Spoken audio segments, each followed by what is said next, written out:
Nima bo'lgan? Aqldan ozganga o'xshaydi. Chunki o'sha qiz 3 kundan beri ko'rinmayapti. U doim do'konimdan pechenye sotib olardi va itga ham berardi. Shuning uchun uni ketidan qolmasdi, janob.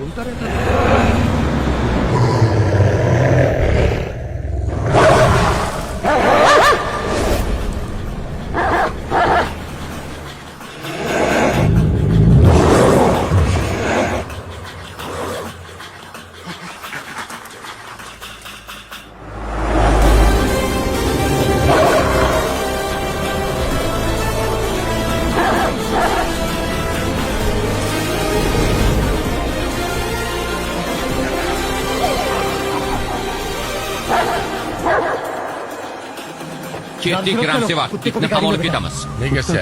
Itlarning o'ziga xos sezish qobiliyati bor. Ular hech nimani unutishmaydi. Ayniqsa ularning do'stiga ziyon yetkazganlarni esdan chiqarmaydi.